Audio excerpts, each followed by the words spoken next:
내가 투자를 할 수 있는 목돈이 전세금으로 묶이기 때문에 나는 실제로 어떤 투자를 할 기회가 없어지고요. 뿐만이 아니라 그 시간까지도 잃어버릴 수 있다. 여전히 이제 내 집 마련 꿈꾸시는 분들 많을 텐데 내 집 마련을 위해서 절대 전세 살지 말아라 이런 말씀 많이 하신 것 들었습니다. 어떤 이유에서일까요? 절대 전세 살지 말라라고 저는 말씀을 드려요. 네, 왜냐하면 사람들은 전세에 대해서 이거는 내가 전세는 2년 후에 받는 돈이야 라고 생각을 그쵸, 하고요. 네. 그리고 어차피 집값이 떨어지던 안 떨어지던 나와는 상관이 없다라고 생각을 해요. 그런데 이제 그러면서 실제 전세 대출도 많이 받아요. 전세 대출을 받는 거에 대해서는 그다지 아깝게 생각을 안 해요. 어차피 왜냐면 받을 돈이라고 생각하니까. 네, 어차피 받을 돈이라고 생각을 하는 거죠. 근데 사실은 전세를 본인이 대출을 받아서 이제 전세 대출까지 받아서 전세를 사는 동안에 본인이 만약에 비용을 이제 매달 뭐 50만 원 이상씩 이제 50만 원을 낸다라고 네. 이제 가정을 해본다면 그 50만 원은 실제로 나에게 아무것도 가져다 주는 게 없는 돈이라는 거예요. 근데 그거는 사실은 집주인이 집을 살 때 본인이 대출을 받아서 그 대출 이자를 내야 되는데 네. 지금 전세를 살고 계시는 분이 전세를 살면서 전세 대출을 받아서 오셨고 그러면서 대출 이자를 본인이 이제 내고 있는 거예요. 그래서 사실 이 재테크의 세계에는 레버리지를 하는 사람이 있고 레버리지를 당하는 사람이 있다라는 생각이 들었어요. 그러니까 예를 들면 저는 예전에 내가 전세를 사는 동안에 예를 들어 2억에 전세를 살고 있었는데 내가 처음 들어갈 때만 해도 집값이 3억이었는데 2년이 지나고 나니까 전세가 3억이 되고 집값은 5억이 된 거예요. 그러면 실제로는 집주인은 이제 전세금을 레버리지로 해서 그 집을 마련을 하게 된 거고 그 안에서 나는 레버리지를 하지 못했고 내 자산은 물가 반영이나 인플레이션이나 이런 거랑 상관없이 그대로 멈춰져 있는 거죠.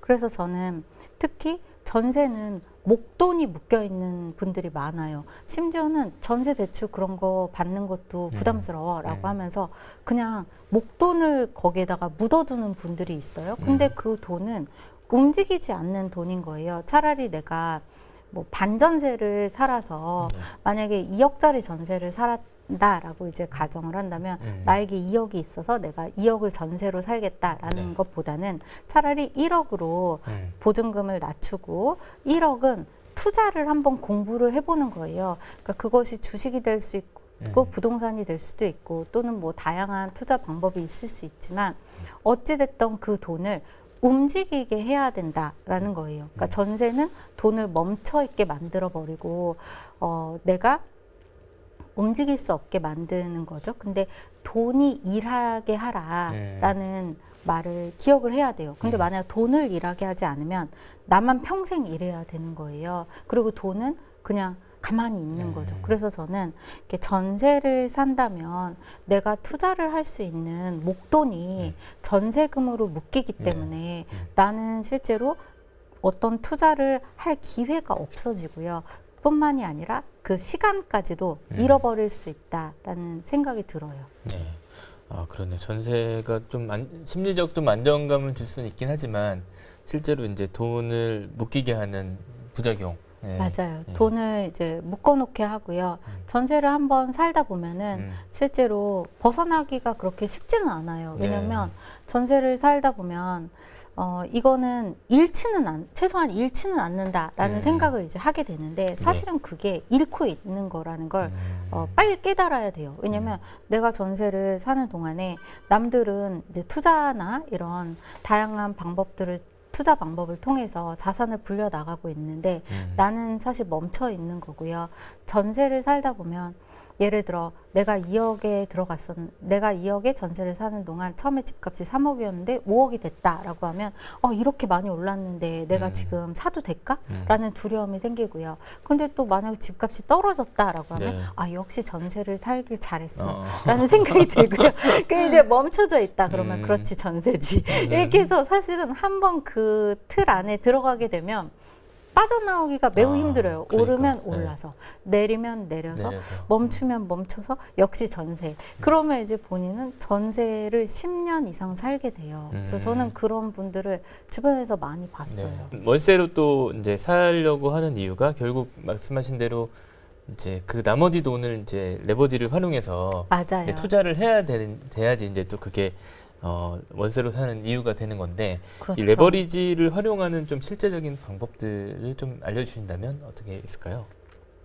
레버리지를 사용하는 실제적인 방법은 저는 이제 한 3가지 정도를 말씀을 드려요. 네. 그러니까 첫째는 본인의 상황에서 본인은 모를 수도 있지만 여러 가지 이제 대출을 받을 수 있는 방법들이 있을 수 있어요. 예를 들어서 뭐 보험을 본인이 과도하게 많이 오랫동안 들으신 분들이 이제 있다면 보험 약관 대출이라는 것이 있을 수 있어요. 그럼 실제 보험만으로는 뭐 보험을 깨지 않고 네네. 내가 그 돈으로 조그맣게라도 어떤 투자를 해볼 수 있는 기회가 생길 수 있어요. 그래서 보험 약관 대출이나 뭐 이런 부분들도 보험을 깨지 않는 선에서 활용할 수 있는 부분이 될 수 있을 것 같고요. 또는 주택 담보 대출 또는 신용 대출들이 있을 수 있고요. 두 번째는 주거의 형태를 바꿔서 네. 차라리 예를 들면 저도 예전에는 저의 집에 그냥 살고 있었거든요. 첫 집에 내가 살고 있었는데 나중에는 나도 레버리지를 활용해야겠다 생각하고 나서는 저희 집을 전세로 주고 놓고, 네. 저는 반전세로 이사를 갔거든요. 그러면서 나머지 돈을 이제 재테크로 활용하기 시작했거든요. 그리고 세 번째는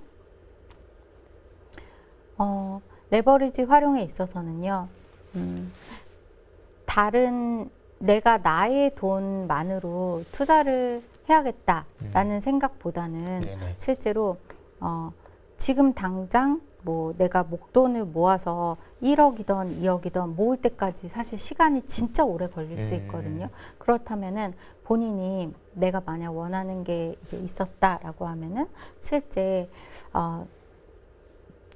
뭐 전세를 안고 하는 투자도 있을 수 있고요. 네. 또는 뭐 타인의 보증금, 그러니까 세입자의 보증금과 그리고 실제로 요즘은 내가 만약 집을 마련을 했다라고 하면 그 집에서 이제 후순위 담보 대출도 받을 수 있어요. 그러니까 예를 들어 내가 집을 3억을 주고 샀는데 네. 나중에 6억이 된 거예요. 근데 나는 그냥 거기 그대로 살고 있는 거예요. 대출 이자만 내면서. 근데 그럼 나에게 들어오는 돈은 하나도 없는데 계속 나는 대출 이자를 갚아야 그쵸. 될 수 네. 있어요. 그러면 차라리 거기서 그냥 현금 흐름이 나올 수 있는 투자를 할 수 있는 방법은 또 있을까? 수익형 부동산 투자를 할 수 있는 방법은 또 있을까? 한번 생각해 보는 것. 레버리지를 활용하는 거에 대해서는 사람들이 위험하다고 당연히 생각할 수 있어요. 검의 양날과도 같다라고 저는 말씀을 드려요. 그래서 네네. 무조건적으로 뭐 대출을 무조건 활용하시라 이렇게 말씀을 드리지 않지만 본인이 종잣돈도 없고 레버리지도 활용을 안 하겠다. 라고 하면 사실은 네, 맞아요. 방법은 없어요. 그러네요. 그래서 둘 중에 하나인 거예요. 그러니까 차라리 종잣돈이 나에게 있다라고 하면 그 종잣돈 활용하시고 대출을 활용하지 않으셔도 돼요. 근데 네네. 본인은 지금 종잣돈도 부족한데 레버리지 활용도 무섭다. 그럼 나는 종잣돈도 없는데 레버리지 활용도 못한다.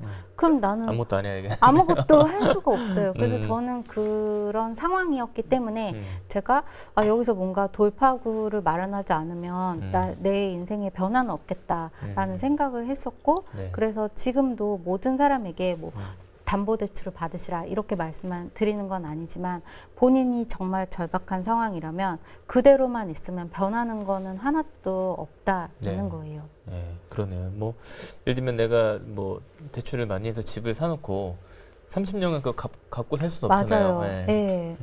그리고 그 집을 그대로 집 한 채만으로 내 인생이 굉장히 변할 것이다 이런 생각도 사실은 현실적이지가 않아요. 그러니까 네네. 저는 제가 첫 집 샀을 때 이제 나는 꽃길만 걸을 것이다 생각을 했었어요. 나의 캐슬 이제 24평 캐슬에서 이제 이 집이 오르면 나는 이제 부자가 될 것이다 생각했었어요. 근데 실제 그 집이 오르긴 올랐어요. 네네. 예를 들어 그 집을 샀을 때 뭐 3억이었는데 5억이 됐어요.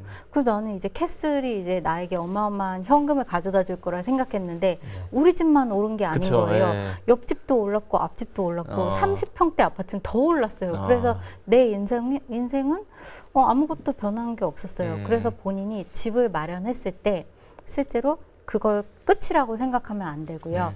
거기서 활용을 할 수 있는 방법은 뭐가 있을까? 다른 확장, 투자를 할 수 있는 확장, 그러니까 내 집을 살면서 뭐 비과세를 받고 싶다라는 생각이 있을 수 있어요. 현실적으로. 네네네네. 그래서 나는 내 집 한 채에서 더 이상 안 살 거야. 비과세만 받을 거야. 생각했는데 비과세를 받아도 갈 데가 없어요. 왜냐면 맞아요. 어차피 네. 딴 데도 다 다 올랐어. 똑같은 가격이 됐어요. 그래서 그때는 어떻게 해야 되냐면 뭐 한시적 1가구 2주택이라는 뭐 비과세의 조건을 만족할 수 있는 것도 활용해 볼 수 있고요. 그러니까 내가 집을 한 채 사고 그 다음에 한시적 1가구 2주택으로 하나를 더 확장시켜서 비과세도 받으면서 또 다른 투자로 확장할 수도 있고 또는 내가 비과세를 받기 위해서 뭐 주택을 안 한다면 비주택으로 네. 수익형 부동산으로 또 투자도 할 수 있고요. 또 그 사이에 뭐 우량 주식도 투자도 할 수 있고요. 그래서 이 집을 갖고 있는 동안에 내가 활용할 수 있는 다양한 파이프라인을 구축을 한 다음에 한 시간이 4년 정도 지났다라고 하면은 나는 실제로 더 자산을 확장시킬 수 있는 그런 자리에 가 있을 것이다라고 생각을 해요. 지난해부터 역대급 좀 거래 절벽이 계속되고 있는 좀 전반적인 침체 분위기라고 많이 좀 얘기를 하시는데 앞으로 좀 이런 상황들이 어떻게 좀 바뀔까? 좀 그동안 투자를 해보신 입장에서 좀 어떻게 생각이 좀 드세요?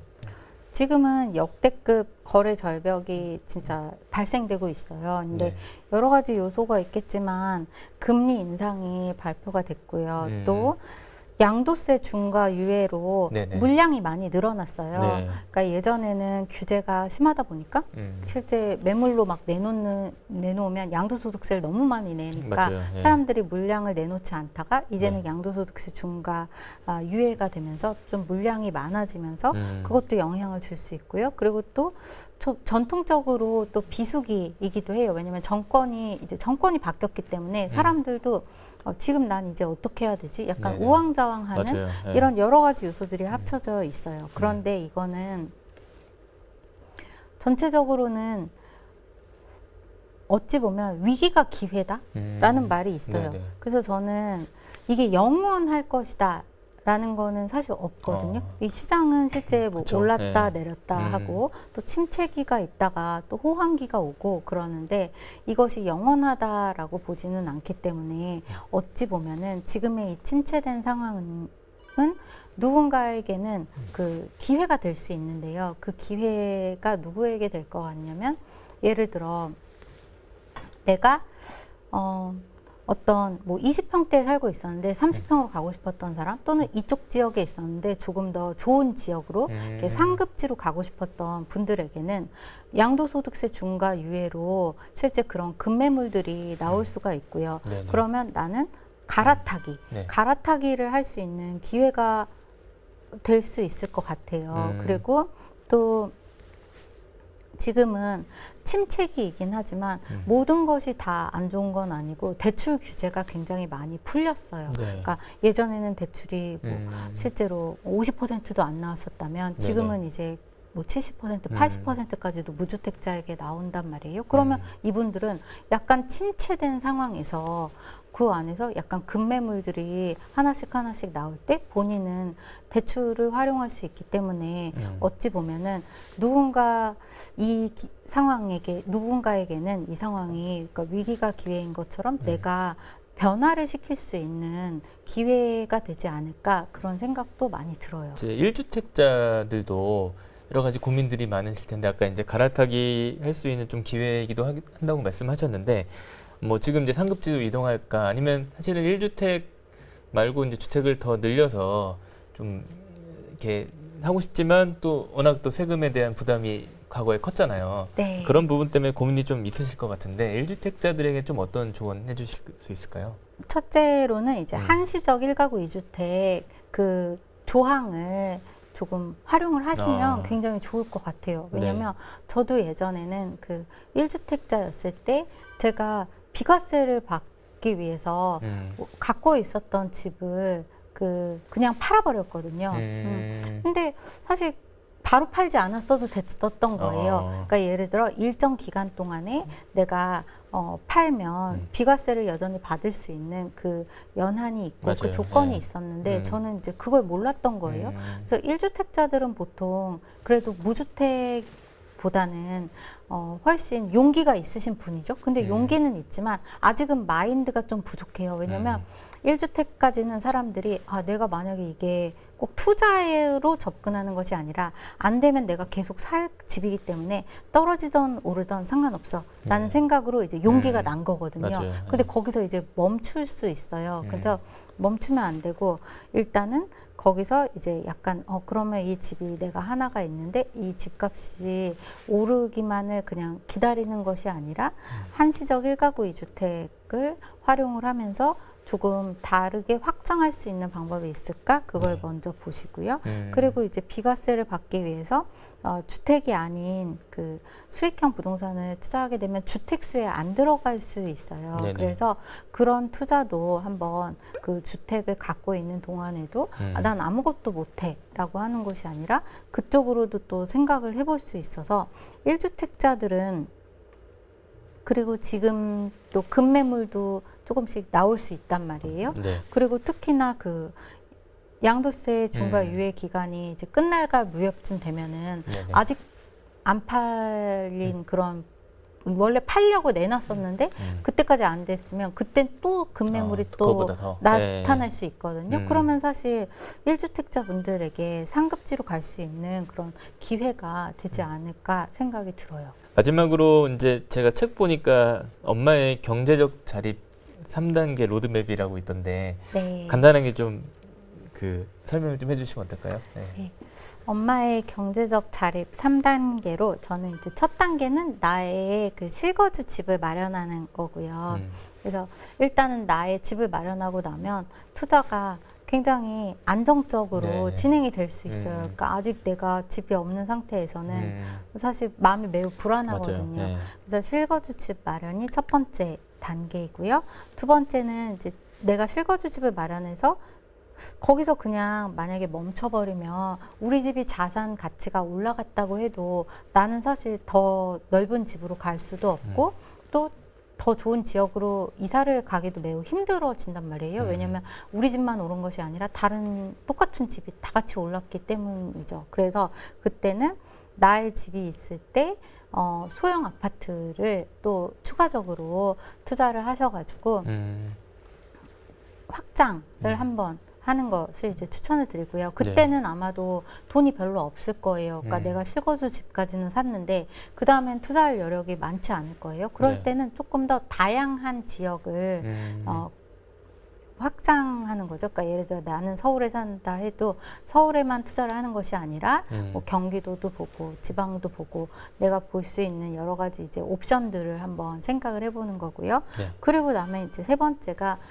상가 투자예요. 그러니까 저는 엄마가 되고 나서 이제 아쉬웠던 것 중에 하나가 워킹맘으로 일을 하면서 네네. 사실 아이랑 시간도 되게 많이 보내고 싶었는데 그게 되게 아쉬웠거든요. 그러니까 내가 뭔가 일하지 않으면 아무것도 보장된 게 없다 보니까 아이와 있을 시간이 너무 없었어요. 그래서 네. 저는 그때 이제 내가 일하지 않아도 뭔가 들어올 수 있는 고정 소득을 만들고 싶다라는 생각을 하면서 상가를 했는데요.